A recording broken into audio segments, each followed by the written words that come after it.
بسم اللہ والصلاة والسلام علی رسول اللہ وعلی آلہ واصحابہ اجمعین۔ ہر بندہ کامیابی کی رٹ لگائے ہوئے ہے، اور ہر انسان دوسرے کی بنسبت اپنے کو کامیاب دیکھنا چاہتا ہے۔ لیکن بندہ مومن کی کامیابی کا معیار صرف اور صرف دنیا کی کامیابیاں نہیں ہیں، کیونکہ دنیا جب فانی ہے تو دنیا کی ہر کامیابی، دنیا کی ہر کامرانی جو ہے وہ بھی فانی ہے، فنا ہونے والی۔ دراصل جسے اصلی کامیابی کہا جائے گا وہ تو وہی کامیابی ہے جسے اللہ اور اس کا رسول کامیابی فرمائے۔ اگر آپ غور کریں، فکر کریں،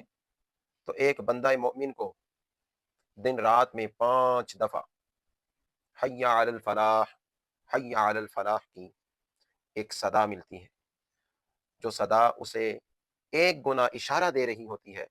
کہ فلاح اور کامیابی صرف اور صرف وہ سمیٹتا ہے جو رب کی بارگاہ میں آتا ہے،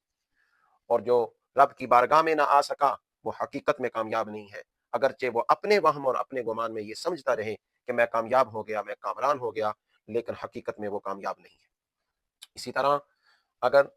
آپ قرآن مجید کا بغور مطالعہ کریں تو ابتدا میں ہی جہاں اللہ رب ذوالجلال نے فرمایا ہدی للمتقین، یہ جو قرآن ہے یہ متقین اور پرہیزگاروں کے لیے ہدایت ہے، وہیں پر ان کی صفات بیان کر کے کہ یؤمنون بالغیب، وہ لوگ ہیں جو غیب پر ایمان لاتے ہیں، ویقیمون الصلاۃ، اور نماز قائم کرتے ہیں، ومما رزقناہم ينفقون، اور ہمارے دیے ہوئے سے وہ خرچ کرتے ہیں۔ اور پھر اور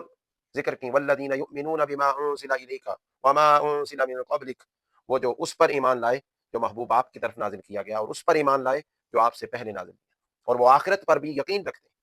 اس سے آگے جو فلاح اور کامیابی کا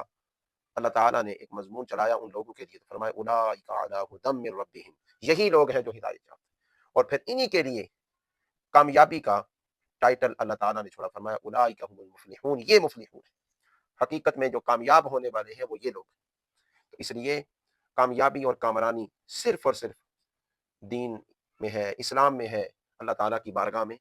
آ جانے میں ہے۔ اس کے علاوہ دنیا کی کوئی کامیابی اور کوئی کامرانی حقیقی کامرانی نہیں ہے۔ اگر بندہ اس وہم و گمان میں ہے اور ساری زندگی اسی میں لگا رہا تو وہ اپنے وہم و گمان میں تو کامیاب ہے، لیکن حقیقت میں وہ کامیاب نہیں ہے۔ اللہ تعالیٰ